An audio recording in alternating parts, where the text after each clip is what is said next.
Hello दोस्तों, स्वागत है सभी का हमारे यूट्यूब चैनल में। दोस्तों आज के वीडियो में गणित सदस्य डॉक्टर मनोहर की प्रश्नावली 6B के सारे प्रश्नों को बहुत ही आसान और यूनिक तरीके से हल करना सीखेंगे। तो चलिए दोस्तों, बिना किसी लाग लपेट के अब हम स्टार्ट करते हैं।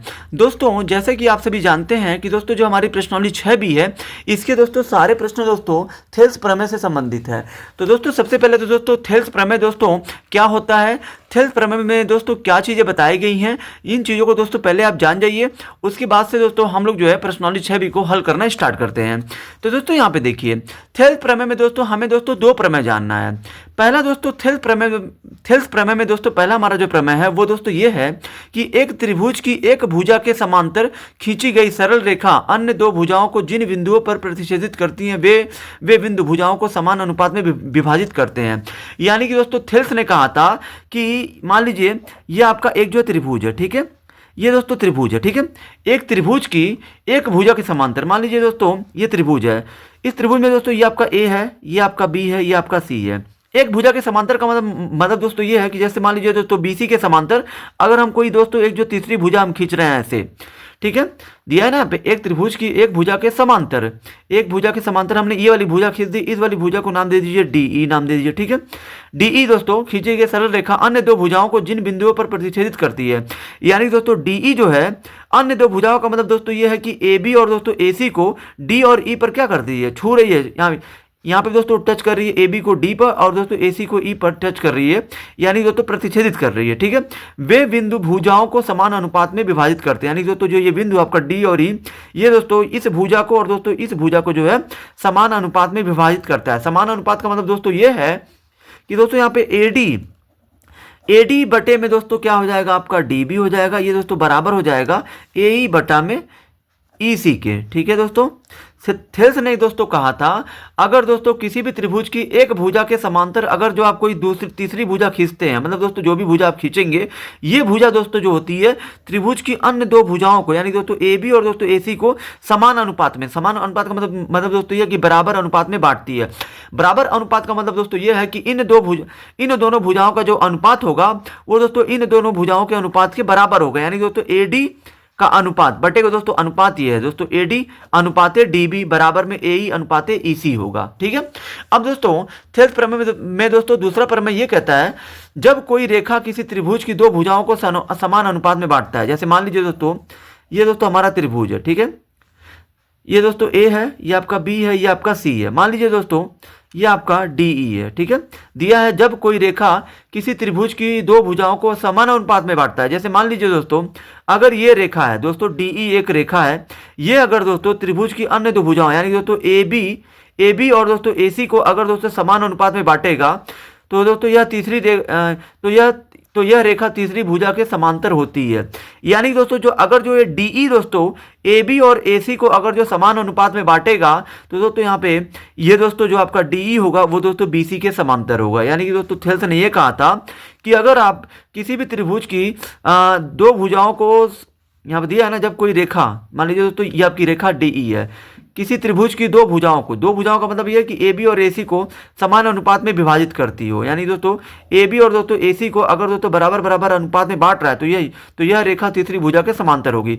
तीसरी भुजा कौन है, आपका बी सी। यानी दोस्तों अगर यहाँ पे आपका ए डी बटा में डी बी बराबर है अगर ये ए ई बटा में ई सी के, तो दोस्तों यहाँ पे दोस्तों जो दोस्तों आपका बी सी होगा ये दोस्तों समांतर होगा किसके, डीई के होगा। अगर दोस्तों इन दोनों के अनुपात के अगर बराबर है तो दोस्तों जो ये बी सी होगा वो दोस्तों डी सी के समांतर होगा। ये दोस्तों प्रमेय दूसरा कहता है। अब चलिए दोस्तों हम लोग प्रश्नावली 6B के प्रश्न संख्या 1 को हल करना स्टार्ट करते हैं। दोस्तों यहाँ पे प्रश्नावली 6B का दोस्तों प्रश्न संख्या 1 दिया है त्रिभुज एबीसी में रेखा डीई आधार बीसी के समांतर है। यानी कि दोस्तों जो आपका ये त्रिभुज एबीसी है इसमें दोस्तों जो आपका डीई है, ये डीई दोस्तों आधार, ये आपका बीसी एक आधार है।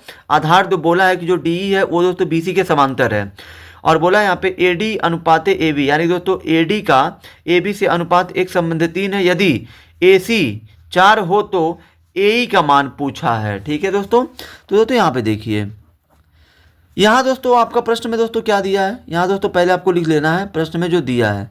दिया दोस्तों क्या है आपका यहाँ दोस्तों बोला है कि डीई आधार बीसी के समांतर है, यानी दोस्तों जो डीई है ये दोस्तों आपका समांतर है बीसी के, ठीक है, इतना आपको लिख देना है। फिर दोस्तों आपका प्रश्न में एडी का अनुपात ए बी से बराबर में क्या दिया है, 1:3। फिर दोस्तों आपका ए सी बराबर 4 दिया है। तब दोस्तों यहाँ पे क्या होगा दोस्तों, तब थेल्स प्रमेय, दोस्तों यहाँ पे आपको थेल्स प्रमेय का प्रयोग करना है। थेल्स प्रमेय का प्रयोग क्यों करना है, थेल्स प्रमेय से आपको यहाँ पे लिखना है। थेल्स प्रमेय का दोस्तों प्रयोग इसलिए करना है क्योंकि दोस्तों किसी भी त्रिभुज में दोस्तों अगर दोस्तों किसी भी त्रिभुज में अगर दोस्तों आधार के समांतर में दोस्तों कोई भुजा अगर खींची गई है, अगर दोस्तों वो जो समांतर है, तो दोस्तों यहाँ पे आपको थेल्स प्रमेय का प्रयोग करना होता है। यानी कि दोस्तों यहाँ पे देखिए, यहाँ दोस्तों जिस तरह से यहाँ दोस्तों एडी का अनुपात ए बी से, यानी कि दोस्तों एडी का अनुपात ए बी से है। यहाँ दोस्तों प्रश्न में आपका क्या दिया है, एडी का अनुपात ए बी से बराबर होगा। जिस तरह से दोस्तों एडी का अनुपात ए बी से दिया है, उसी तरह से दोस्तों ए का अनुपात ए सी से होना चाहिए, यानी दोस्तों ए अनुपात ए सी होना चाहिए, ठीक है। यहाँ दोस्तों थेल्स प्रमेय दोस्तों यही कहता है इन दोनों का अनुपात इन दोनों के अनुपात के बराबर होगा। या तो दोस्तों या तो दोस्तों अगर आप एडी ले रहे हैं तो दोस्तों एडी फिर दोस्तों पूरा ले रहा है, तो दोस्तों यहाँ पे भी आपको ए ही ले रहे हैं, तो ये आपको ए सी पूरा लेना पड़ेगा। यानी दोस्तों जिस तरह से हमारा प्रश्न में एडी का अनुपात ए बी से निकाला है, उसी तरह से दोस्तों ए का अनुपात हम जो है ए सी से निकालेंगे। और दोस्तों इन दोनों का अनुपात आपस में बराबर होगा, यानी कि एडी अनुपात ए बी बराबर होगा ए अनुपात ए सी। अब दोस्तों यहाँ देखिए एडी का दोस्तों मान कितना दिया है, एडी अनुपात ए बी का मान कितना दिया है, 1:3। यहाँ पे आप लिख दीजिए 1:3 बराबर में। फिर दोस्तों ए का मान आपका प्रश्न में दिया है, नहीं दोस्तों प्रश्न में हमारा जो ए का मान पूछ रहा है, तो दोस्तों यहाँ पे ए की जगह पे ए ही रहेगा। फिर दोस्तों संबंधे ए सी का मान दोस्तों हमारा प्रश्न में दिया है, ए सी बराबर 4 दिया, तो यहाँ पे ए सी की जगह पे आप 4 रख दीजिए। ये दोस्तों 1:3 का मतलब हो जाएगा 1/3। ये दोस्तों ए ही, और दोस्तों यहाँ पे संबंधी का मतलब हो गया बटे में 4। यहाँ दोस्तों 3 का गुणा आप ए में करिए तो ये आपका 3 ए ही हो जाएगा। और दोस्तों यहाँ पे 4 का गुणा 1 में करिए तो हो जाएगा 4। यहाँ दोस्तों हमें जो ए का मान चाहिए, तो ए ही बराबर दोस्तों कितना हो जाएगा 4/3। यानी दोस्तों यही हमारा इस प्रश्न का उत्तर होगा। यानी दोस्तों ए का मान आपका हो जाएगा 4/3 और यही आपका इस प्रश्न का उत्तर होगा। अब चलिए दोस्तों हम लोग फटाफट क्वेश्चन नंबर दूसरे को हल करते हैं। दोस्तों हमारा प्रश्न संख्या दूसरा है, चित्र में ये दोस्तों आपका चित्र है, एडी जो एडी है, ये एडी कोड बी ए सी की समद्विभाजक है। यानी कि दोस्तों जो एडी है वो दोस्तों बी ए सी को, यानी दोस्तों इस कोड को, ये जो पूरा कोड है इसको दोस्तों ये जो एडी है वो दोस्तों समद्विभाजक का मतलब ये होता है दोस्तों बराबर भागों में बांट रहा है। कोड ए को दोस्तों यानी दोस्तों जो एडी है वो दोस्तों बी ए सी को समद्विभाजित कर रहा है। समद्विभाजित का मतलब ये होता है कि जितना कोड ये होगा उतना ही ये भी होगा। और दोस्तों यहाँ पे दिया तथा ए बी बराबर 6 सेंटीमीटर और ए सी बराबर 5 तथा बी डी बराबर 3, तो डी सी का मान पूछा। यानी दोस्तों डी सी का मतलब है कि हमें ये डी सी का मान यहाँ पे बताना है, इसका मान, ठीक है। अब दोस्तों यहाँ देखिए, यहाँ आपको लिखना है, चूंकि दोस्तों हमारा बोल दिया प्रश्न में कि जो एडी है वो दोस्तों बी ए सी को समद्विभाजित कर रहा है। अगर दोस्तों ये जो एडी अगर दोस्तों बी ए सी को समद्विभाजित कर रहा है, तो दोस्तों जो एडी है, एडी के आने से दोस्तों यहाँ दोस्तों ए बी सी में दोस्तों 2 त्रिभुज बन गया है। एक दोस्तों त्रिभुज आपका ये बन गया और एक त्रिभुज आपका ये बन गया है। अगर दोस्तों यहाँ देखिए एडी अगर बी ए सी को समद्विभाजित कर रहा है, तो दोस्तों ये दोनों त्रिभुज आपस में क्या होंगे, समरूप होंगे, ठीक है दोस्तों। तो दोस्तों यहाँ पे आपको लिख देना है, यहाँ जो त्रिभुज आपका ए बी डी होगा, ये ए बी डी जो होगा वो समरूप होगा। समरूप का दोस्तों चिन्ह ऐसे होता है, वो दोस्तों किसके समरूप होगा, ए डी सी के समरूप होगा, यानी कि त्रिभुज ए डी सी के समरूप होगा, ठीक है। यहाँ दोस्तों क्योंकि दोस्तों एडी जो दोस्तों है ये दोस्तों त्रिभुज कोड बी ए सी को क्या कर रहा है, आधे आधे भागों में बांट रहा है। इसलिए दोस्तों जब ये दोस्तों एडी जो है इन दोनों को आधे आधे भागों में बांट रहा है, तो दोस्तों ये दोनों त्रिभुज दोस्तों आपस में क्या हो जाएंगे, समरूप हो जाएंगे, ठीक है।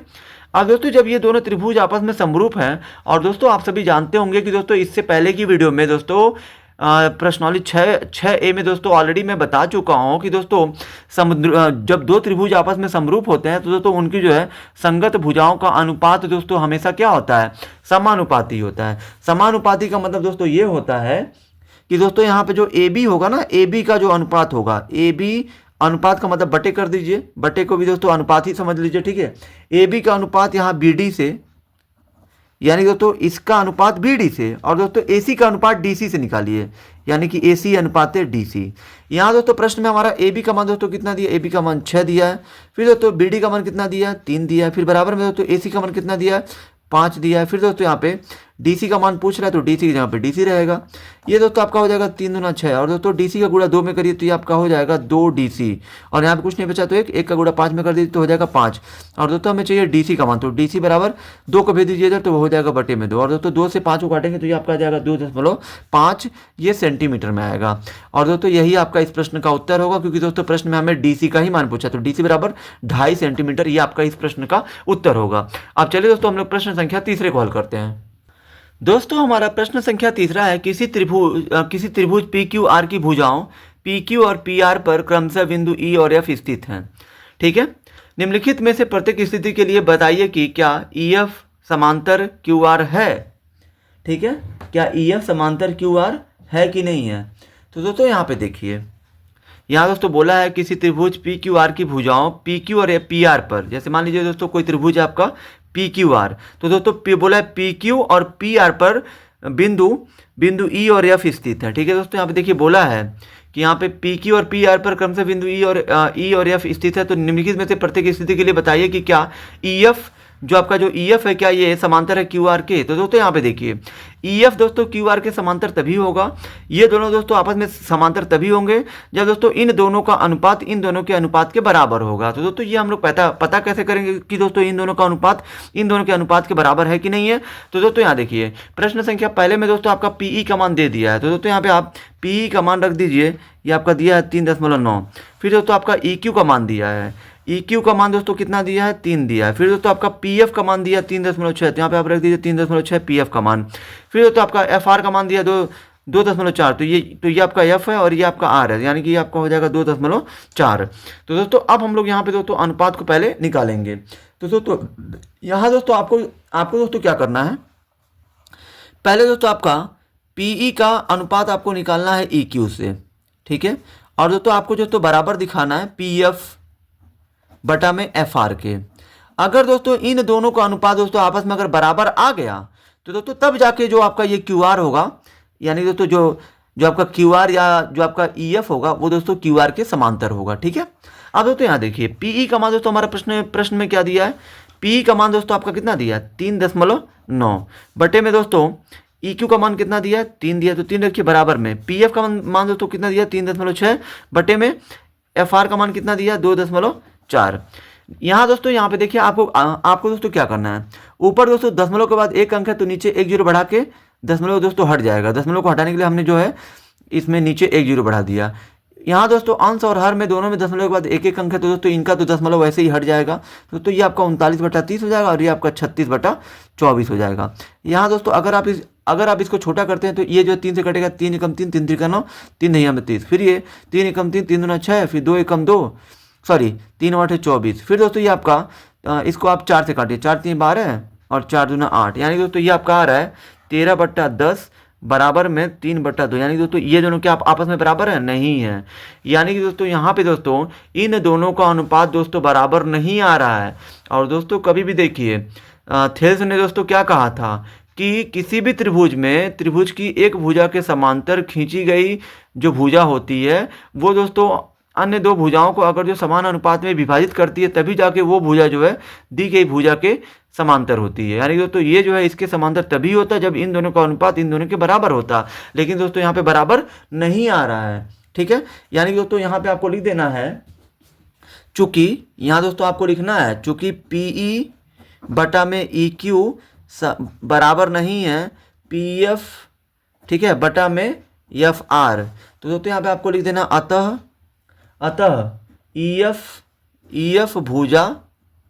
EF भुजा BC के समांतर नहीं होगा। यहाँ पे दोस्तों यहाँ पे लिख देना आपको समांतर नहीं है। ठीक है, यहाँ दोस्तों हमारा प्रश्न बोला है कि समांतर है या नहीं है, दोस्तों नहीं है क्योंकि जो है इन दोनों का अनुपात बराबर नहीं है, इसलिए EF भुजा BC के समांतर नहीं है। अब चलिए दोस्तों हम लोग तीसरे में ही दोस्तों हमारा दूसरा प्रश्न भी दिया है, पहला हमने ये हल किया। दोस्तों दूसरे में दोस्तों बोला है कि जो दूसरे के जो मान है PE QE PF और RF इन सभी का मतलब दोस्तों इन सभी को लेकर बताइए कि क्या अगर हम ये वैल्यू लेते हैं उसी त्रिभुज में दोस्तों इसी में आपको दोस्तों ये वैल्यू लेके आपको चेक करना है कि क्या इस वैल्यू को लेने पे क्या वो दोनों समांतर हो रहे हैं या नहीं हो रहे हैं। दोस्तों हमारा प्रश्न संख्या दूसरे में पीई दोस्तों कितना दिया है, पी 4 दिया है। फिर दोस्तों क्यूई कितना दिया है, क्यूई तो आपका दिया है 4.5 दिया है। फिर दोस्तों आपका पीएफ कितना दिया है, 8 दिया है। फिर दोस्तों आरएफ कितना दिया है, आरएफ आपका दिया है 9। अब दोस्तों इन वैल्यू को लेकर हमें चेक करना है कि क्या जो ये ईएफ है क्या वो क्यूआर के समांतर है या नहीं है। तो दोस्तों यहाँ पे देखिए, आप वही दोस्तों करिए, पीई का अनुपात आप निकालिए ईक्यू से, ठीक है, ईक्यू से। और दोस्तों बराबर अगर हो गया पीएफ बटा में एफ आर के, अगर दोस्तों इन दोनों का अनुपात आपस में अगर बराबर हो गया तो दोस्तों जो ईएफ होगा वो क्यूआर के समांतर होगा। तो दोस्तों यहाँ देखिए पी का दोस्तों ये मान कितना दिया, 4 दिया। फिर दोस्तों ईक्यू का मान कितना दिया, 4.5, तो 4.5 रखिए। बराबर में दोस्तों यहाँ पे पीएफ का मान कितना है, 8 है तो 8, और बटा में एफआर का मान कितना है, 9 है तो 9 रखिए। यहाँ दोस्तों देखिए ये दोस्तों आपका कितना है, ये आपका है ये आपका 4 बटा में 4.5 है। तो दोस्तों नीचे दशमलव के बाद एक है तो एक अंक है, तो दोस्तों इसका जो दशमलव हटाने के लिए क्या करिए, नीचे दशमलव के बाद जितना अंक है ऊपर उतना 0 बढ़ा दीजिए, तो इसका जो दशमलव हट जाएगा। अभी हो जाएगा 40/45, और बराबर में दोस्तों ये आपका हो गया 8/9। ये दोस्तों यहाँ देखिए, ये दोस्तों 5 से कट जाएगा 5 40, और ये भी 5 से कट जाएगा 5 45, यानी दोस्तों हमारे यहाँ पे आ गया 8/9 बराबर 8/9। यानी दोस्तों यहाँ पे दोस्तों अनुपात जो है बराबर आ रहा है। तो दोस्तों यहाँ पे आपको लिखना चूंकि यहाँ पे आपको लिख देना, चूंकि पीई बटा में ई क्यू बराबर है पीएफ बटा में एफ आर के, यानी दोस्तों ये दोनों मान जो है दोस्तों वो पी बटा में ई क्यू बराबर पी एफ अपन में एफ आर के हैं, ठीक है। तो दोस्तों यहाँ पे आपको लिख देना अतः जो ई एफ होगा वो दोस्तों समांतर होगा किसके, क्यू आर के। यही दोस्तों हमें जो है प्रूफ करना था। तो यहाँ पे दोस्तों ये हमारा प्रूव्ड हो चुका है, ठीक है। पी ये आपका पी है, PROVED, ठीक है, प्रूव्ड हो चुका है।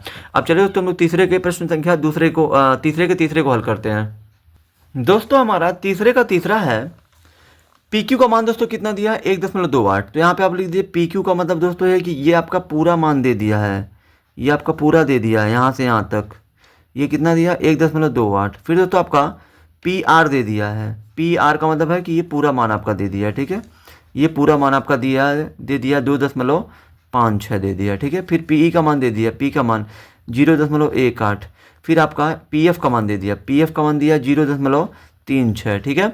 इन सभी मानों को लेके दोस्तों हमें यहाँ पे दोस्तों देखिए इसमें दोस्तों क्या दिया है, PQ का दिया है और PE का दिया है। तो दोस्तों आपको दोस्तों उसी हिसाब से चलना है, यानी दोस्तों यहाँ पे आपका PE का अनुपात निकालना है। देखिए दोस्तों थेल्स प्रमेय में दोस्तों क्या है कि दोस्तों या तो आप इन दोनों का अलग अलग मतलब दोस्तों PE या EQ का निकालिए, या दोस्तों PE या PQ का निकालिए। यानी दोस्तों इसको लेकर फिर पूरा ले लीजिए, फिर दोस्तों इसको लेकर या तो आप पूरा ले लीजिए। तो दोस्तों यहाँ पे हम PE बटा में EQ नहीं लेंगे, यहाँ दोस्तों हम PE बटा में PQ लेंगे, क्योंकि दोस्तों हमारा प्रश्न में दोस्तों इसका मान दोस्तों EQ का मान नहीं दिया है, ठीक है। तो दोस्तों आप देखिए PE बटा में हो जाएगा PQ, और ये बराबर दिखाना है PF, यहाँ पे आपको दिखाना है PF बटा में यहाँ पे PR, यहाँ दिखा देना आपको PR। तो दोस्तों आप देखिए हमारा दोस्तों प्रश्न में PE का मान दोस्तों कितना दिया है, PE का मान 0.18। फिर दोस्तों PQ का मान कितना दिया है, PQ का पूरा, ये पूरा दोस्तों मान कितना दिया PQ का, ये पूरा 1.28, यहाँ लिख दीजिए 1.28। बराबर में PF है, PF का मान कितना है 0.36, बटे में दोस्तों PR का मान कितना है 2.56, ठीक है। यहाँ दोस्तों देखिए अंश दोनों तरफ में दोस्तों, अंश और हर में दोस्तों दशमलव के बाद स्थानों की संख्या समान है। इसमें भी दशमलव के बाद 2 स्थान है, यहाँ पे भी दशमलव के बाद 2 स्थान है, ठीक है। तो दोस्तों ये दशमलव दोस्तों ऑटोमेटिक तब हट जाएगा, क्योंकि दोस्तों यहाँ दोस्तों दशमलव भिन्न का दोस्तों यह जो नियम होता है, अगर दोस्तों अंश और हर में दशमलव के बाद अंकों की संख्या समान है तो दशमलव ऑटोमेटिक हट जाता है, ठीक है। ये हो जाएगा 256। अब दोस्तों यहाँ पे देखिए, यहाँ दोस्तों अगर ये कट रहा है तो दोस्तों इसको आपको काट लेना है, ठीक है। दोस्तों काटना दोस्तों कैसे है, दोस्तों यहाँ देखिए ये दोस्तों आपका 2 से कटेगा, 2 9 18, ये आपका 2 छक्के 12, 2 चौके 8। ये भी दोस्तों इसको भी आप काट लीजिए, यहाँ दोस्तों 4 से, 4 9 36, 4 छक्के 24 और 4 चौके 16, यानी दोस्तों यहाँ पे आपका आ गया 9 बटा में कितना है 64 बराबर 9 बटा में 64, ठीक है। अब दोस्तों यहाँ पे आपको लिखना है चूंकि यहाँ दोस्तों देखिए यहाँ दोस्तों दोनों बराबर आ रहा है, इसलिए दोस्तों जो EF होगा वो जो QR के समांतर होगा, क्योंकि दोस्तों इन दोनों का मान दोस्तों यहाँ पे क्या आ रहा है, यहाँ दोस्तों देखिए बराबर आ रहा है। तो दोस्तों यहाँ पे आपको लिख देना चूंकि PE बटा में PQ बराबर है PF, सॉरी ये दोस्तों आपका PF है बटा में PR, ठीक है। तो दोस्तों यहाँ पर आपको लिख देना अतः EF समांतर है QR के। ये दोस्तों हमारा प्रूव्ड हो चुका है। अब चलिए दोस्तों हम लोग प्रश्न संख्या चौथे को हल करते हैं। दोस्तों हमारा प्रश्न संख्या चौथा है, दी हुई आकृति में, ये दोस्तों आपके आकृति दिया गया है LM समांतर है CB के, और दोस्तों यहाँ पे बोला है LN समांतर है CD के, ठीक है। अब दोस्तों वो बोला है हो तो सिद्ध कीजिए कि AM बटा में AB बराबर AN बटा में AD है, ठीक है। दोस्तों यहाँ पे देखिए प्रश्न में दोस्तों जो आपका दिया है, पहले दोस्तों क्या दिया आपका, LM समांतर है CB के, ठीक है, ये आपका दिया हुआ है। अगर दोस्तों यहाँ देखिए LM के दोस्तों CB के समांतर बताया है, तो दोस्तों अगर हम यहाँ पे ABC को अगर दोस्तों एक जो त्रिभुज ले लेते हैं, अगर दोस्तों आप ABC को बाहर निकालें अगर ऐसे, तो दोस्तों ये आपका A है, ये आपका B है, ये आपका C है। तो दोस्तों यहाँ पे देखिए ये आपका M है, ये आपका L है, ठीक है।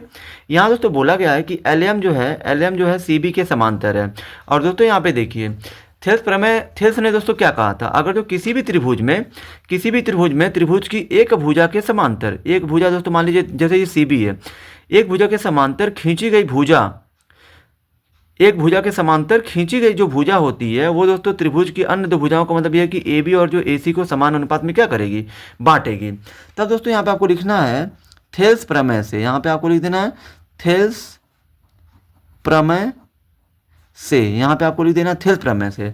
तो दोस्तों यहाँ पे देखिए थेल्स प्रमेय से दोस्तों क्या हो जाएगा, अगर दोस्तों यहाँ पे CB के दोस्तों LM समांतर है, यानी कि दोस्तों LM CB के समांतर है, तो दोस्तों यहाँ पे क्या होगा AM का, यानी कि दोस्तों जो AM का अनुपात होगा, AM का अनुपात हम जो AB से निकालेंगे, ठीक है। ये दोस्तों बराबर होगा किसके, ये दोस्तों बराबर होगा AL का अनुपात AC से, यानी कि दोस्तों AL बटा में ये हो जाएगा AC।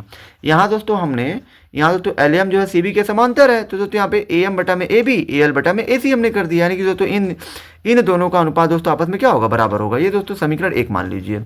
अब दोस्तों आगे हमारा बोला है, और आगे LN CD के समांतर है, यानी कि दोस्तों जो आपका ये LN है वो दोस्तों CD के समांतर है, यानी दोस्तों इसको अगर आप निकालेंगे तो दोस्तों ये आपका कुछ इस शेप में बनेगा।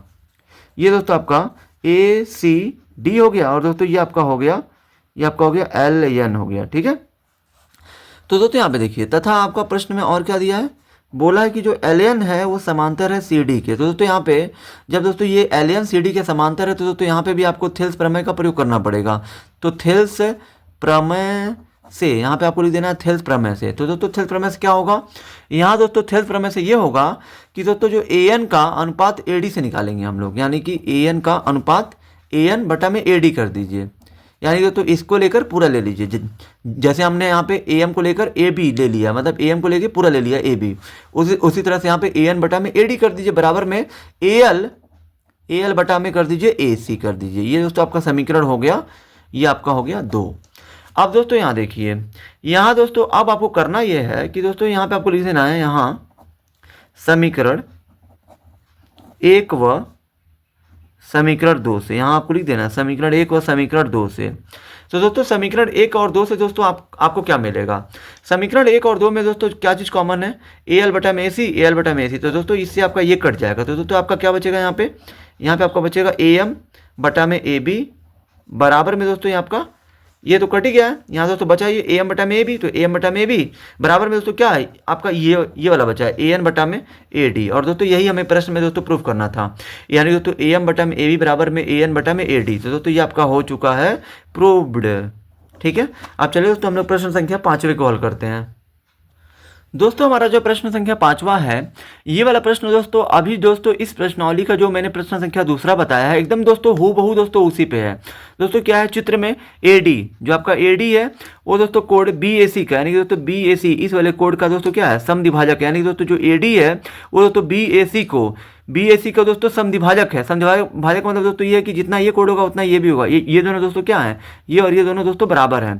तो x का मान बताइए, x का मान मतलब दोस्तों है कि DC का हमें दोस्तों मान बताना है। तो दोस्तों यहाँ पे देखिए, यहाँ दोस्तों यहाँ पे लिखना है आपको, यहाँ अगर दोस्तों यहाँ पे देखिए AD अगर BAC को, AD जो है BAC का समद्विभाजक है, यानी दोस्तों इस पूरे कोड का ये दोस्तों AD जो है आधा कर रहा है, समद्विभाजित कर रहा है, मतलब बराबर भागों में विभाजित कर रहा है, यानी कि बांट रहा है।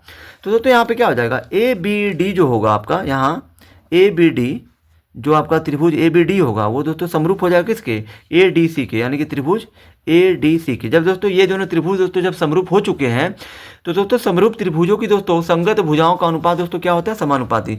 संगत भुजा का मतलब दोस्तों ये है कि ए बी का हम लोग क्या करेंगे, ए बी का अनुपात किससे निकालेंगे, बी डी से। और दोस्तों ये जो बराबर होगा ए सी बटे में डी सी के। तो दोस्तों आप देखिए ए बी का अनुपात, ए बी का मान दोस्तों कितना दिया, 2 दिया, तो 2 लिखिए। बी डी का मान कितना दिया, 1.5, तो 1.5 बराबर में ए सी का मान दोस्तों कितना दिया, 3.8 है, तो 3.8 लिखिए, बटे में डी सी का मान दोस्तों यहाँ पे x है तो x लिखिए। यहाँ दोस्तों देखिए, यहाँ दोस्तों आप करिए क्या, 2 का गुणा x में करिए, मतलब दोस्तों तिरछा गुणा करेंगे क्योंकि दोस्तों दोनों पक्षों में कुछ हल नहीं होगा। और दोस्तों 1.5 का गुणा आपको करना है 3.8 में। ये दोस्तों यहाँ देखिए 2x बराबर 15 गुणा 8 में करिए, 15 बटे 120 को 0 हासिल 12, फिर 15 3 45 और 12 कितना हो जाएगा, 45 12 हो जाएगा 57। यहाँ दोस्तों दशमलव के बाद एक अंक है, यहाँ पे भी एक अंक है, तो यहाँ पे दशमलव आपका यहाँ पे लग जाएगा। हमें दोस्तों चाहिए x का मान, तो x बराबर 5.70 बटा में 2 जाएगा तो बटा हो जाएगा। 2 से भाग दीजिए, 2 दूना 4, फिर दोस्तों 2 से 2 दूना 4, फिर एक बचा, एक के साथ 7 दीजिए 17, 2 8 16, फिर एक बचेगा, एक साथ 0 लीजिए 10 हो जाएगा, 2 5 10। यानी दोस्तों हमारा जो x का मान होगा वो आपका 2.85 सेंटीमीटर होगा। और दोस्तों यही आपका इस प्रश्न का उत्तर होगा। अगर दोस्तों आपने मेरे चैनल को सब्सक्राइब और लाइक नहीं किया तो दोस्तों प्लीज़ आपसे रिक्वेस्ट है कि लाइक और सब्सक्राइब कर लीजिए, जिससे दोस्तों इसी तरह के दोस्तों इजी सॉल्यूशन की नोटिफिकेशन आपको मिलती रहे। अब चलिए दोस्तों हम लोग प्रश्न संख्या 6 कॉल करते हैं। अब दोस्तों हमारा प्रश्न संख्या 6वां है, दी हुई आकृति में DE समांतर AC और DF समांतर AE है, सिद्ध कीजिए कि BF बटा में FE बराबर BE बटा में EC है। ठीक है, अब दोस्तों यहाँ देखिए, ये वाला प्रश्न दोस्तों कुछ ज़्यादा कठिन नहीं है। ठीक है, तो दोस्तों सबसे पहले तो दोस्तों आपको हल में लिखना दिया है, क्या बोला है, DE समांतर है AC के, यानी दोस्तों जो DE है वो दोस्तों AC के समांतर है, यानी कि जो आपका त्रिभुज ABC है इसमें दोस्तों जो DE है वो दोस्तों AC के समांतर है। तो दोस्तों इसको आप समझने के लिए इसको दोस्तों आप ऐसे बाहर निकाल भी सकते हैं। ठीक है, जैसे मान लीजिए आपका ये है, ये आपका B है, ये आपका C है, और दोस्तों यहाँ पे आपका ये DE है। ठीक है, तो दोस्तों यहाँ पे देखिए, यहाँ दोस्तों प्रश्न में क्या बोला, DE जो है समांतर है AC के, यानी जो DE है वो AC के समांतर है। तो दोस्तों जब देखिए थेल्स ने क्या कहा था, किसी भी त्रिभुज में त्रिभुज की एक भुजा के समांतर खींची गई भुजा जो होती है त्रिभुज की अन्य 2 भुजाओं को समान अनुपात में विभाजित करती है। तो दोस्तों जब DE जो है AC के समांतर है तो दोस्तों यहाँ पे आपको थेल्स प्रमेय का प्रयोग करना है। तो आपको लिख देना है थेल्स प्रमेय से, थेल्स प्रमेय से। ठीक है, अब दोस्तों यहाँ पे देखिए, जब DE जो है AC के समांतर है तो दोस्तों थेल्स प्रमेय से क्या हो जाएगा, यहाँ दोस्तों जो आपका BD का जो अनुपात होगा वो दोस्तों DA से ये दोस्तों बराबर होगा, वो दोस्तों किसके बराबर होगा, BE, यहाँ आपको लिख देना BE, और बटा में आपका दोस्तों हो जाएगा, बटा में आपका हो जाएगा आपका हो जाएगा BE बटा में EC हो जाएगा, ये आपका हो जाएगा यहाँ पे EC। ये आपका समीकरण 1 हो गया। ठीक है, फिर दोस्तों आगे हमारा प्रश्न में दोस्तों बोला गया है, तथा दोस्तों आगे हमारा क्या बोला है, और दोस्तों प्रश्न में बोला है कि जो DF है, जो आपका ये DF है वो जो है समांतर है AE के, यानी कि दोस्तों जो आपका DF है वो AE के समांतर है। तो दोस्तों यहाँ पे देखिए, जो आपका DF है वो AE के समांतर है। तो दोस्तों इसको भी आप ऐसे बाहर निकालिए, बाहर जब निकालेंगे तो दोस्तों ये आपका AE है और ये आपका B हो गया, और दोस्तों यहाँ पे आपका ये DF है ऐसे। ठीक है, यहाँ दोस्तों बोला है कि जो DF है वो दोस्तों AE के समांतर है। तो दोस्तों यहाँ पे भी आपको थेल्स प्रमेय का प्रयोग करना पड़ेगा। तो यहाँ पे लिखिए थेल्स प्रमेय से, थेल्स प्रमेय से दोस्तों क्या हो जाएगा, जब DF जो है, जब दोस्तों आपका ये DF अगर आपका AE के समांतर है तो इन दोनों का अनुपात इन दोनों के अनुपात के बराबर होगा। थेल्स प्रमेय ने कहा था ये बात। तो दोस्तों आप देखिए, जो BD होगा, BD का अनुपात किससे, DA से, ये बराबर होगा किसके, BF, और बटा में FE हो जाएगा, ये हो जाएगा आपका FE। इसको आप समीकरण 2 नाम दे दीजिए।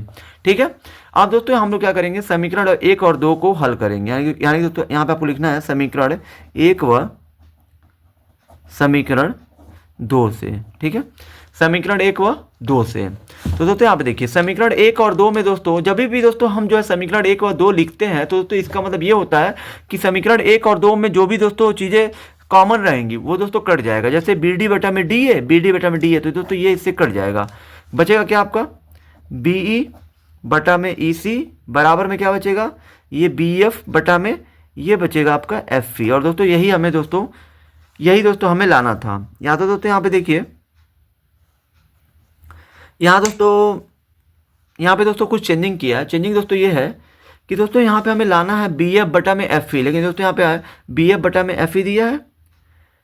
यानी कि दोस्तों आप क्या करिए, इस पूरे पक्ष को ला दीजिए इधर, क्योंकि दोस्तों ये दोनों बराबर हैं आपस में। तो दोस्तों इसको चाहे आप पहले लिखिए या तो इसको आप बाद में लिखिए, बात एक ही है। बटे में एफ ई बराबर में ये आपका बी ई बटा में ई सी, यही दोस्तों हमें प्रूफ करना था। तो ये आपका प्रूव्ड हो चुका है। ठीक है, प्रश्न में दोस्तों आप जो है देख सकते हैं बी एफ बटा में एफ ई बराबर बी ई बटा में ई सी। तो यहाँ पे बी एफ बटा में एफ ई बराबर बी ई बटा में ई सी। ठीक है, ये दोस्तों आपका प्रश्न हल हो चुका है। अब चलिए दोस्तों हम लोग फटाफट प्रश्न संख्या 7वें को हल करते हैं। दोस्तों हमारा प्रश्न संख्या 7वां है, दी हुई आकृति में डी ई समांतर ओ क्यू, यानी कि जो दोस्तों आपका डी ई है वो दोस्तों ओ क्यू के समांतर, यानी कि दोस्तों ये दोनों और ये दोनों आपस में समांतर हैं। ठीक है, और दोस्तों बोला है और डी एफ समांतर ओ आर, यानी कि जो दोस्तों आपका ये डी एफ है, ये डी एफ ये दोस्तों ओ आर के समांतर है, इसके समांतर है। तो दोस्तों बोला है दर्शाइए कि, दर्शाने का मतलब दोस्तों हमें जो है सिद्ध करना है कि जो ई एफ होगा वो जो है समांतर होगा क्यू आर के, यानी कि दोस्तों ई एफ जो है क्यू आर के समांतर होगा कि नहीं होगा, ये हमें सिद्ध करना है।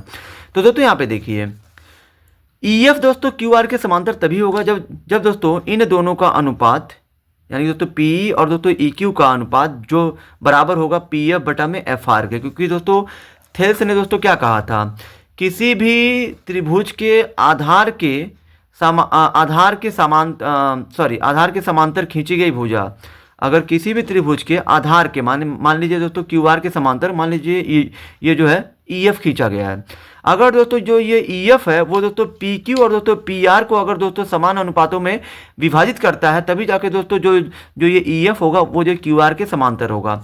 यानी कि दोस्तों कुल मिला जुलाकर ई एफ दोस्तों क्यू आर तभी होगा, यानी कि दोस्तों ई एफ समांतर क्यू आर तभी होगा जब पी ई बटा में ई क्यू बराबर पी एफ बटा में एफ आर होगा। यानी कि दोस्तों इन दोनों का अनुपात, अगर दोस्तों हमने इन दोनों का अनुपात इन दोनों के अनुपात के बराबर ला दिया, तभी दोस्तों जो आपका जो ये ई एफ होगा वो क्यू आर के समांतर होगा। तो चलिए दोस्तों हम लोग जो है इसको हम लोग हल करते हैं।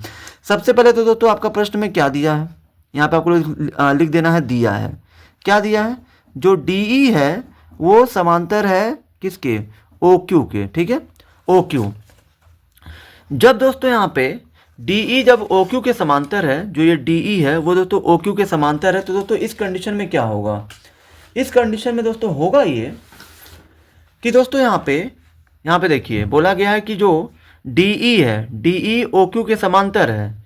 यानी दोस्तों इसको आप समझने के लिए इसको आप ऐसे आप निकाल भी सकते हैं ऐसे। ठीक है, ये दोस्तों आपका P, ये आपका O हो गया, सॉरी O, ये आपका Q है, और दोस्तों यहाँ पे आपका ऐसे ये आपका ये DE हो गया। अब दोस्तों बोला गया कि जो DE है वो दोस्तों OQ के समांतर, यानी दोस्तों ये दोनों आपस में समांतर है। तो दोस्तों जब देखिए ये दोनों दोस्तों आपस में जब समांतर है तो दोस्तों इन दोनों का अनुपात भी आपस में क्या होगा, बराबर होगा थेल्स प्रमेय के अनुसार। यानी कि दोस्तों यहाँ पे क्या हो जाएगा, PE जो PE होगा PE बटा में EQ हो जाएगा। क्या हो जाएगा, EQ, ये बराबर होगा किसके, PD बटा में क्या हो जाएगा, ये आपका DO हो जाएगा। ये PE बटा में EQ, PD बटा में DO, यानी कि यहाँ पे आपका हो जाएगा DO। ये आपका समीकरण 1 हो गया। तथा आगे दोस्तों आपका क्या बोला है, और दोस्तों बोला है कि जो DF है वो OR के समांतर है, यानी कि DF समांतर OR। तब दोस्तों इस कंडीशन में क्या होगा, यानी दोस्तों DF को जो है OR के समांतर बताया है। तो दोस्तों इस कंडीशन में देखिए क्या होगा, यहाँ दोस्तों ये जो फिगर आपका ऐसे ही कुछ बनेगा, ये आपका O हो गया। यहाँ दोस्तों बोला गया कि जो आपका DF है, ये आपका जो DF है वो दोस्तों OR के समांतर है। तो दोस्तों जब ये DF अगर OR के समांतर है, ये अगर इसके समांतर है, तो दोस्तों इन दोनों का अनुपात इन दोनों के अनुपात क्या होगा, बराबर होगा। यानी कि दोस्तों यहाँ पे PF यहाँ पे आपका हो जाएगा पी एफ बटा में एफ आर, बटा में क्या होगा एफ आर, बराबर में क्या हो जाएगा पी डी, यहाँ पे आपका हो जाएगा पी डी और बटा में हो जाएगा डी ओ। ये आपका समीकरण 2 हो गया। अब दोस्तों यहाँ पे आपको लिख देना है समीकरण 1 व समीकरण 2 से। यहाँ पे आपको लिख देना समीकरण 1 व 2 से। तो दोस्तों आप देखिए समीकरण 1 और 2 में दोस्तों जो कॉमन रहेगा वो जो है कट जाएगा। अगर हम समीकरण 1 और 2 लिख रहे हैं तो इसका मतलब दोस्तों ये है कि हम जो समीकरण 1 और 2 की तुलना कर रहे हैं। तुलना में दोस्तों क्या होता है कि जो बराबर होता है वो जो कट जाता है, तो इससे कट जाएगा तो क्या बचेगा आपका, यहाँ पे आपका बचेगा पी ई बटा में ई क्यू बराबर में क्या बचेगा पी एफ बटा में एफ आर। और दोस्तों यहाँ पे देखिए हमें दोस्तों यहाँ पे सिद्ध क्या करना है कि ई एफ समांतर क्यू आर। तो दोस्तों मैंने आपको पहले ही बोला था कि दोस्तों ई एफ जो है क्यू आर के समांतर, ई एफ जो है समांतर क्यू आर तभी होगा जब पी ई बटा में ए क्यू बराबर में पी एफ बटा में एफ आर होगा।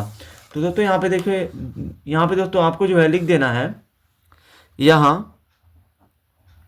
यहाँ त्रिभुज, कौन सा त्रिभुज, यहाँ त्रिभुज पी क्यू आर में ई तथा एफ लिख देना है कि त्रिभुज पी क्यू आर में जो दोस्तों आपका ये त्रिभुज पी क्यू आर है, इसमें दोस्तों जो ई एफ है वो दोस्तों ई एफ, यहाँ दोस्तों देखिए ई तथा एफ त्रिभुज की अन्य दो भुजाओं को समान अनुपात में क्या करते हैं, विभाजित करते हैं, क्योंकि दोस्तों यहाँ पे दोस्तों बराबर आ रहा है, इसलिए दोस्तों अतः आपका क्या हो जाएगा, अतः जो आपका ई एफ होगा वो समांतर होगा क्यू आर। और दोस्तों यही हमें प्रूव करना था। तो दोस्तों ये आपका प्रूव्ड हो चुका है।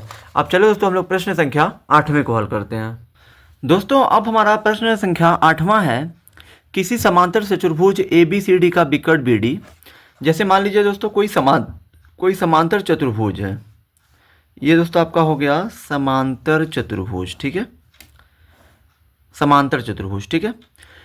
ये दोस्तों इसका नाम क्या है, ए बी सी डी, जैसे कि आपका प्रश्न में बोला गया है कि एक समांतर चतुर्भुज है। तो दोस्तों हमने इसको जो है ए बी सी डी को एक जो है समांतर चतुर्भुज हमने जो मान के हमने एक ड्रॉ कर दिया है, ठीक है। किसी समांतर चतुर्भुज ए बी सी डी का विकर्ण बी डी, यानी कि जो दोस्तों इसका जो विकर्ण बी डी है रेखा ए ई को बिंदु एफ पर प्रतिच्छेदित करता है। यानी कि जो रेखा ए ई को, जो बी डी है वो रेखा ए ई को एफ पर क्या करता है, ए ई को, यहाँ पे दोस्तों देखिए बोला है ना किसी समांतर चतुर्भुज ए बी सी डी का विकर्ण बी डी रेखा ए ई को बिंदु एफ पर प्रतिच्छेदित करता है। यानी कि रेखा ए ई, जैसे मान लीजिए ए ई कोई रेखा है ऐसे, ये आपका ए ई है, और दोस्तों ए ई रेखा को जो बी डी है वो दोस्तों एफ पर यानी कि इस बिंदु पर क्या कर रहा है, प्रतिच्छेदित कर रहा है एफ पर, ठीक है। अब दोस्तों यहाँ पे बोला है जहाँ बिंदु ई भुजा बी सी पर स्थित है, तो जो आपका ई है वो बी सी पर स्थित है, ये है। तो सिद्ध कीजिए कि डी एफ गुड़े ई एफ बराबर एफ बी गुड़े एफ ए, ये हमको दोस्तों सिद्ध करना है। तो दोस्तों यहाँ पे देखिए सिंपल तरीका है, जो दोस्तों आपका डी एफ है और दोस्तों जो आपका ई एफ है, यहाँ पे D F into E F बोला है ना, जो डी एफ है और दोस्तों जो ई एफ है और जो दोस्तों एफ बी है, एफ बी और दोस्तों जो आपका एफ ए है, यानी कि दोस्तों जो हमको ये दोस्तों प्रूफ करना है, ये दोस्तों सारे मटेरियल इसमें दोस्तों जितने लोग दिख रहे हैं जिनके जिनके नाम है वो ये दोस्तों चारों लोग इन दोनों त्रिभुजों में ही आएंगे, इन दोनों त्रिभुजों में आएंगे। तो दोस्तों सबसे पहले तो दोस्तों हम लोग क्या करेंगे कि दोस्तों जो आपका डी एफ है, ई एफ है, जो आपका एफ बी है और ये एफ ए है, ये दोस्तों चारों लोग इन दोनों त्रिभुजों में आएंगे। तो दोस्तों सबसे पहले तो दोस्तों हम लोग क्या करेंगे, इन दोनों त्रिभुजों को हम लोग दोस्तों सबसे पहले हम लोग जो है समरूप प्रूफ करेंगे। समरूप का मतलब दोस्तों ये है कि इन दोनों को दोस्तों पहले हम लोग जो है समरूप त्रिभुज जब दर्शा देंगे, तो दोस्तों यहाँ पे समरूप त्रिभुज दर्शा देने से दोस्तों ये होता है कि दोस्तों तब दोस्तों हम लोग जो किसी भी समरूप त्रिभुज की संगत भुजाओं का अनुपात हम लोग जो है निकाल सकते हैं। और दोस्तों जब तक हम लोग इन दोनों को समरूप त्रिभुज नहीं दिखाएंगे तब तक दोस्तों क्या बोलते हैं उसको, संगत भुजाओं का अनुपात को लेकर दोस्तों हम जो है ये हम सिद्ध नहीं कर पाएंगे। तो दोस्तों इन दोनों को हम लोग जो समरूप कैसे दिखाएंगे, तो दोस्तों यहाँ देखिए जब कोई भी दो लाइन एक दूसरे को क्या करती है, प्रतिच्छेदित करती है, तो दोस्तों इनके दोस्तों शीर्षाभिमुख कोण आपस में क्या होते हैं, बराबर, मतलब ये वाला कोण इसके बराबर होगा, ये वाला कोण इसके बराबर होगा। जब कोई भी दो रेखा एक दूसरे को काटती है तो दोस्तों इनके जो है शीर्षाभिमुख कोण आपस में बराबर होते हैं, यानी कि ये वाला कोण इसके बराबर होगा, ये वाला कोण इसके बराबर होगा। सेम वही कंडीशन यहाँ पे है। तो दोस्तों यहाँ पे आपको लिखना है कि यहाँ त्रिभुज आपको लेके चलना है, पहले कौन सा लेके चलना है, ए एफ डी, यहाँ पे आपको लिख देना AFD तथा फिर आपको लिखना है त्रिभुज BFE। यहाँ पे आपको लिख देना है त्रिभुज BFE में, यहाँ पे आपको लिख देना ऐसे त्रिभुज AFD और BFE में। इन दोनों में दोस्तों क्या आपको दिख रहा है? दोस्तों यहाँ पे देखिए, इन दोनों में दोस्तों हमें ये दिख रहा है कि दोस्तों यहाँ पे ये दोनों कोड आपस में क्या होंगे? बराबर होंगे। ठीक है, इसको दोस्तों आप जो है कोड को नाम दे सकते हैं। इसको आप नाम दे दीजिए दोस्तों, यहाँ पे देखिए, इसको दोस्तों आप नाम दे दीजिए कोड 1 नाम दे दीजिए, इसको आप नाम दे दीजिए कोड 2। यानी कि दोस्तों यहाँ पे हमने इसे कोड 1 नाम दिया है, इसको हमने कोड 2 नाम दिया है। यानी कि दोस्तों इन दोनों त्रिभुजों में दोस्तों कोड 1 जो है कोड 2 के बराबर है। ये दोस्तों कौन से कोड है? ये दोस्तों आपके जो है ये आपके शीर्षा विमुख कोड हैं। यहाँ पे आपको लिख देना है शीर्षा विमुख कोड है, यहाँ पे आपको लिख देना है ब्रैकेट में। फिर दोस्तों यहाँ पे देखिए, दोस्तों आप सभी जानते हैं कि समांतर चतुर्भुज, ये जो आपका ABCD है, ये आपका एक समांतर चतुर्भुज है। और दोस्तों समांतर चतुर्भुज की दोस्तों आमने सामने की भुजा दोस्तों क्या होती है? समांतर होती है। और दोस्तों किसी भी जब दो समांतर रेखाओं को जब कोई एक तीसरी रेखा जब काटती है तो दोस्तों इनके जो है एकांतर कोड आपस में बराबर होते हैं। मतलब दोस्तों यहाँ पे जो ये वाला कोड होगा वो इस वाले कोड के बराबर होगा। ये दोनों दोस्तों एकांतर कोड होंगे। और दोस्तों इसको भी यहाँ पे नाम दे दीजिए, इस वाले कोड को 3 नाम दे दीजिए, इसको 4 नाम दे दीजिए। यानी कि कोड 3 बराबर हो जाएगा कोड 4। ये दोस्तों आपके हैं एकांतर कोड। और दोस्तों आप सभी जानते होंगे कि दोस्तों दो त्रिभुज में दोस्तों अगर जो आपने 2 कोड बराबर दिखा दिया तो दोस्तों वो दोनों त्रिभुज समरूप प्रूफ हो जाते हैं। तो दोस्तों यहाँ पे आपको लिख देना है, चूंकि यहाँ दोस्तों कोड 1 बराबर कोड 2, यानी कि दोस्तों इन दोनों ही त्रिभुजों में दोस्तों इसमें और इसमें दो कोड आपस में बराबर है। तो दोस्तों यहाँ पे आपको लिख देना है, चूंकि AA समरूपता से क्या हो जाएगा? जो त्रिभुज आपका AFD होगा वो दोस्तों समरूप हो गया त्रिभुज BFE के। यानी कि दोस्तों AFD जो होगा वो समरूप होगा BFE के। तब दोस्तों क्या हो जाएगा? तब अब दोस्तों जब ये दोनों त्रिभुज आपस में समरूप हो चुका है तो दोस्तों इन दोनों त्रिभुजों की संगत भुजाओं का अनुपात क्या होगा? समानुपाती होगा। संगत भुजाओं के अनुपात समानुपाती का मतलब ये है कि जो DF का अनुपात होगा वो FA से निकालेंगे। सेम दोस्तों जिस तरह से आपने DF का अनुपात FA से निकाला है उसी तरह से दोस्तों आप यहाँ पे FB का अनुपात, यहाँ पे आप FB का अनुपात आप FE से निकालेंगे। ये दोस्तों आपका E है FE, तो यहाँ पे आपको लिख देना FE। ठीक है, अब दोस्तों यहाँ पे देखिए, यहाँ दोस्तों आप जो तिरछा गुणा कर लीजिए, यानी कि दोस्तों DF का गुणा FE में कर लीजिए। तो दोस्तों यहाँ पे देखिए, यहाँ पे आप DF का गुणा आप किस में करेंगे? FE में, और बराबर में FA का गुणा FB में करिए। तो यहाँ पे FA गुणे FB कर दीजिए। यहाँ दोस्तों DF सही है, यहाँ दोस्तों E को पहले लिखिए और दोस्तों F को बाद में लिख दीजिए। इसको दोस्तों चाहे हम लोग FE बोलें या दोस्तों इसको हम लोग FE बोले या EF बोले, बात देखिए। बराबर में दोस्तों FB को पहले लिख दीजिए और दोस्तों FA को बाद में लिख दीजिए। और दोस्तों यही हमें प्रूफ करना था प्रश्न में। तो दोस्तों ये आपका प्रूव्ड हो चुका। ठीक है, ये आपका प्रूव्ड हो गया जो हमारा प्रश्न में बोला था। अब चलिए दोस्तों हम लोग प्रश्न संख्या 9 को हल करते हैं। दोस्तों हमारा प्रश्न संख्या 9 है, थेल्स प्रमेय का प्रयोग करके सिद्ध कीजिए कि त्रिभुज की एक भुजा के मध्य बिंदु से एक अन्य भुजा के समांतर खींची गई रेखा तीसरी भुजा को समद्विभाजित करती है। यानी कि दोस्तों यहाँ पे बोला है कि त्रिभुज की एक भुजा के मध्य बिंदु से, जैसे मान लीजिए दोस्तों ये आपका त्रिभुज है, इसके दोस्तों मध्य बिंदु का मतलब दोस्तों ये है कि मान लीजिए दोस्तों यहाँ पे बोला है कि त्रिभुज की एक भुजा के मध्य बिंदु से, एक भुजा का मतलब दोस्तों मान लीजिए कि AB के मध्य से दोस्तों हमने जो कोई जो रेखा खींच दिया मध्य बिंदु से एक अन्य भुजा के समांतर, अन्य भुजा का मतलब दोस्तों है कि BC के समांतर हमने दोस्तों अन्य भुजा का मतलब दोस्तों ये है कि AB हमारा एक जो भुजा है, इसके दोस्तों मध्य बिंदु से हमने दोस्तों अन्य भुजा का मतलब है कि BC के समांतर हमने जो एक जो है रेखा खींच दिया। अब ये रेखा जो दोस्तों है जो आपका जो DE है, ये दोस्तों तीसरी भुजा को समद्विभाजित करती है। ये हमें दोस्तों सिद्ध करना है। तीसरी भुजा दोस्तों कौन है? ये आपका दोस्तों पहली भुजा हो गई, ये आपकी दूसरी भुजा हो गई, ये आपकी तीसरी भुजा हो गई। यानी कि दोस्तों हमें यहाँ पे ये सिद्ध करना है कि जो DE है वो दोस्तों AC को समद्विभाजित करती है। यानी कि दोस्तों यहाँ पे देखिए, ई दोस्तों यहाँ दोस्तों हमें जो सिद्ध करना है कि जो डी ई है वो दोस्तों ए सी को दोस्तों समद्विभाजित करती है। तो दोस्तों यहाँ पे देखिए, यहाँ दोस्तों जो आपका बिंदु ई है वो दोस्तों ए सी को समद्विभाजित तभी करेगा जब दोस्तों ये दोनों आपस में बराबर होंगे। यानी कि दोस्तों ए ई बराबर में ई सी अगर आ गया तो समझ जाइए कि जो जो बिंदु ई है वो दोस्तों ए सी को समद्विभाजित कर रहा है। तो दोस्तों यहाँ पे देखिए, हमें दोस्तों यहाँ पे लिखना है, सिद्ध करना है, हल में सिद्ध करना है। क्या सिद्ध करना है? कि जो बिंदु ई है, बिंदु ई रेखा ए सी का मध्य बिंदु है, ये हमें सिद्ध करना है। वही दोस्तों यहाँ पे बोला है ना कि त्रिभुज की एक भुजा के मध्य बिंदु से, एक भुजा के मध्य बिंदु का मतलब है कि ए बी के मध्य बिंदु डी से, ए बी का मध्य बिंदु बोल दिया डी है। अब डी से जो हम खींचेंगे रेखा वो दोस्तों अन्य भुजा के समांतर खींची गई रेखा तीसरी भुजा को समद्विभाजित करती है।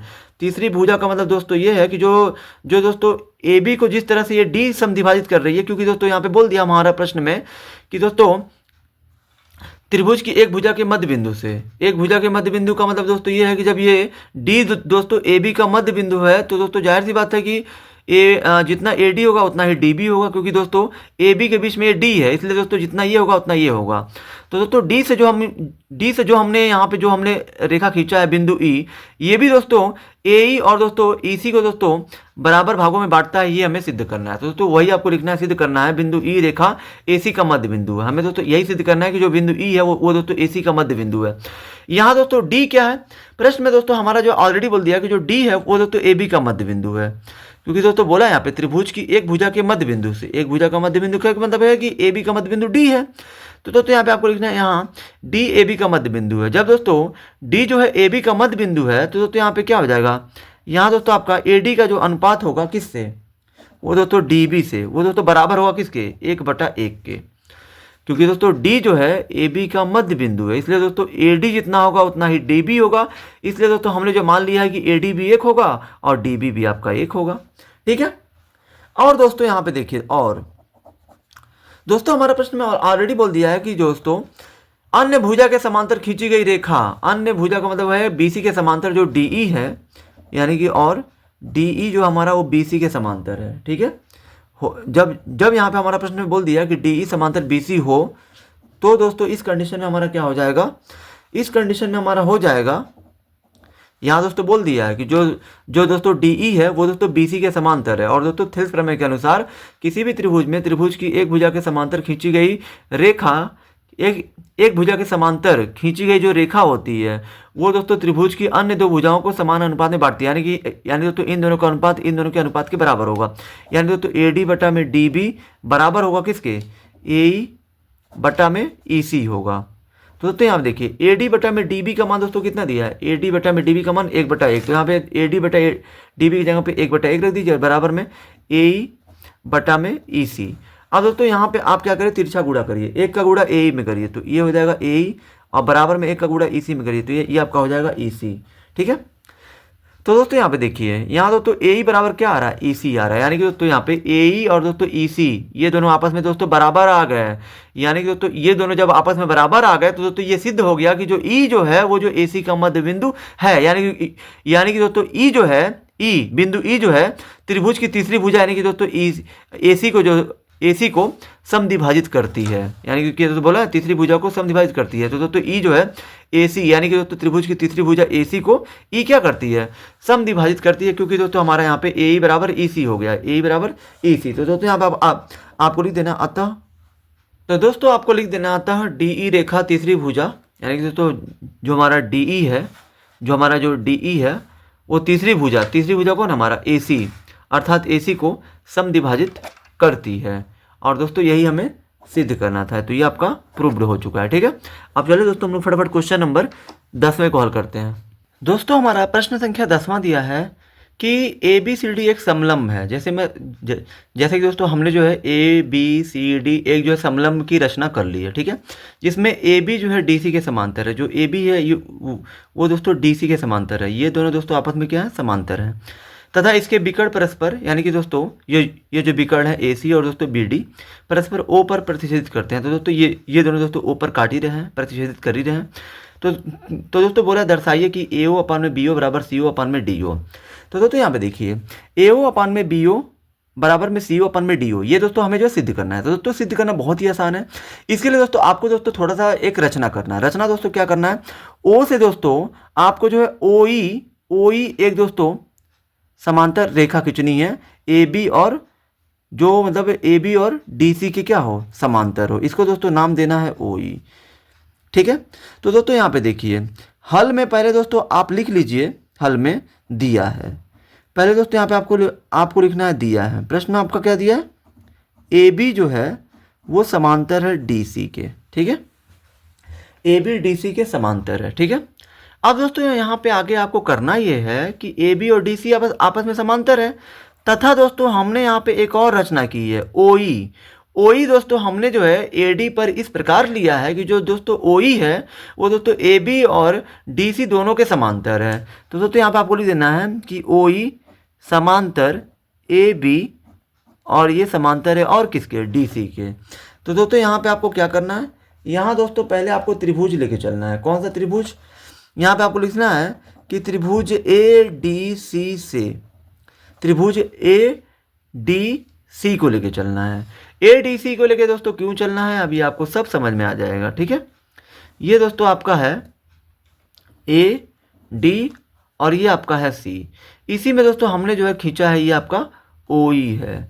ये दोस्तों जो ओ ई है त्रिभुज ए डी सी से, इसमें दोस्तों क्या है आपका जो ओ ई है, ओ ई वो दोस्तों किसके समांतर है, ओ ई समांतर है डी सी के। ठीक है, जो ओ ई है वो दोस्तों डी सी के समांतर है। ठीक है। अब दोस्तों यहाँ पे देखिए, थेल्स प्रमेय के अनुसार दोस्तों जब किसी भी त्रिभुज में त्रिभुज की एक भुजा के समांतर अगर जो कोई भुजा खींची जाती है तो दोस्तों ये जो भुजा हमारी ओ ई है वो दोस्तों इन दोनों को क्या करेगी, समान अनुपात में बांटेगी। समान अनुपात का मतलब दोस्तों ये है कि यहाँ पे जो ए ई होगा, ए ई का जो अनुपात होगा वो दोस्तों किसके बराबर होगा, ई डी के। तो दोस्तों यहाँ पे आपको लिख दीजिए ई डी, और ये बराबर होगा किसके, ए ओ और बटा में हो जाएगा सी ओ। आपको कर लेना है, ए ओ बटा में ओ सी नहीं करना है, सी ओ करना है। ठीक है, ये समीकरण 1 हो गया। तथा फिर दोस्तों आपको अब त्रिभुज आपको लेना है, अब त्रिभुज। अब दोस्तों यहाँ पे आपको अब जो है त्रिभुज लेना है, ए बी डी लेना है। यहाँ पे ए बी डी से क्यों लेना है दोस्तों, अभी आपको समझ में आ जाएगा। ए बी डी लेना है तो दोस्तों यहाँ देखिए, ए बी डी दोस्तों आपका कुछ इस प्रकार से है। ठीक है, इस प्रकार से ये आपका ए है, ये आपका बी है, ये आपका डी है। ठीक है, ये दोस्तों आपका ओ ई है। ठीक है, यहाँ दोस्तों यहाँ देखिए, जो दोस्तों ओ ई है वो दोस्तों हमारा ए बी के समांतर है। ये हमने ऑलरेडी लिख दिया है कि ओ ई जो है ए बी और डी सी दोनों के समांतर है। ठीक है, तो दोस्तों यहाँ देखिए, त्रिभुज ए बी डी में जो ओ ई है वो समांतर और किसके हैं, ए बी के। तब दोस्तों क्या होगा इस कंडीशन में, जो ए ई का अनुपात होगा किससे, ई डी से, ये दोस्तों बराबर होगा किसके, बी ओ बटा में डी ओ। डी ओ क्या होगा, ये समीकरण हो गया 2। अब दोस्तों यहाँ पे आपको समीकरण 1 और 2 को लिखना है। समीकरण 1 व समीकरण 2 से, यहाँ पे आपको लिख देना समीकरण 1 व 2 से। समीकरण 1 और 2 से दोस्तों आपको दोस्तों क्या मिलेगा, इन दोनों में दोस्तों जो कॉमन है वो कट जाएगा। दोस्तों यहाँ पे क्या बचा, ए ओ अपान में सी ओ बराबर में बी ओ अपान में डी ओ। ठीक है, ये दोस्तों आपस में कट गया, बचा ये ए ओ अपान में सी ओ, ए ओ अपान में सी ओ बराबर में बी ओ अपान में डी ओ। तो हमने लिख दिया यहाँ पे बी ओ अपान में डी ओ। ठीक है, अब दोस्तों यहाँ पे देखिए, यहाँ दोस्तों जो हमें प्रूफ करना है उसमें दोस्तों ए ओ अपान में बी ओ लाना है, जो हमें प्रूफ करना है। यहाँ पे ए ओ के नीचे बी ओ लाना है, लेकिन हमारा यहाँ पे क्या दिया, ए ओ के नीचे सी ओ दिया है। तो दोस्तों यहाँ पे आप करिए ये कि यहाँ दोस्तों थोड़ा सा आप तिरछा गुणा कर लीजिए, यानी दोस्तों ए ओ का गुणा डी ओ में करिए। तो यहाँ पे लिख दीजिए ए ओ गुणे डी ओ, और दोस्तों यहाँ पे सी ओ का गुणा कर लीजिए बी ओ में। दोस्तों यहाँ देखिए ए ओ हो गया, ये दोस्तों यहाँ पे सी ओ हमें दोस्तों लाना है बट्टे में बी ओ। तो दोस्तों गुणा को जब लाएंगे इधर हो जाएगा भागा बी ओ, इधर दोस्तों बचेगा आपका सी ओ, और इसको भेज दीजिए इधर डी ओ को। तो ये हो जाएगा, गुणा जाएगा तो बट्टा हो जाएगा। और दोस्तों यही हमको लाना था, ए ओ अपान में बी ओ बराबर में सी ओ अपान में डी ओ। ये दोस्तों आपका प्रूव्ड हो चुका है। आई होप कि दोस्तों आप सभी को ये वीडियो बहुत ही ज़्यादा पसंद आई होगी। अगर आप हमारे चैनल पर नए हैं तो हमारे चैनल को लाइक, सब्सक्राइब और शेयर जरूर करें, जिससे आने वाली वीडियो की नोटिफिकेशन आपको मिलती रहे।